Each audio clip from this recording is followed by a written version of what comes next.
Снегот и невообичаено ниските температури за крајот на март сериозно ги загрижија овоштарите, бидејќи дел од родните дрвца кои рано цветаат ќе претрпат негативни последици. На удар се насадите со вишна, кајси, цреши, сливи и други овошки, чии цветови снегот ги покри и доколку дојде до ноќните мразеви, истите катастрофално ќе се одразат врз родноста. Иако стручњаците велат дека фазата на цветање е поотпорна отколку кога ќе се оформи плодот. Кога има снег, има и негативни температури, односно температури кои се под нулата, така да во зависност од тоа, од фазата на овошката и од видот на овошката, може да настанат оштетување.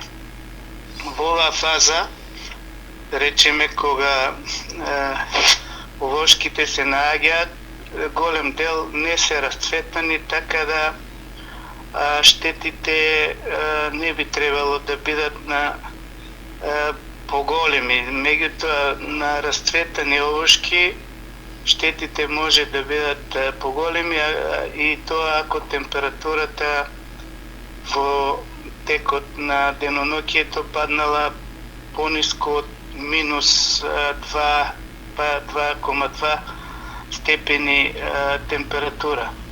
До минус 2 степени температура оштетувањата ќе бидат мали, тие се движат негде до 10%, додека од 2 до 4, негде 3,9 степени под нулата, ако паднат температурите, оштетувањата може да бидат 90 па и до 100%.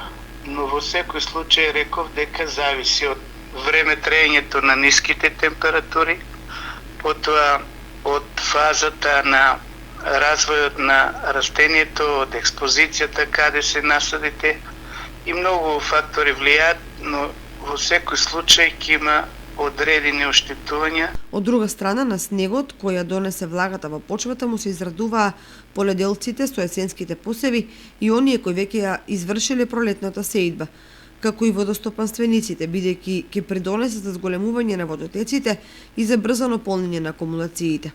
Со оглед на фактот дека во ридско-планинските реони природата се уште не е разбудена, а не се започнати ниту земјоделските активности, не се очекува снегот да предизвика штетни последици, секако доколку не се задржи подолго и го одложи стартот на производствената сезона.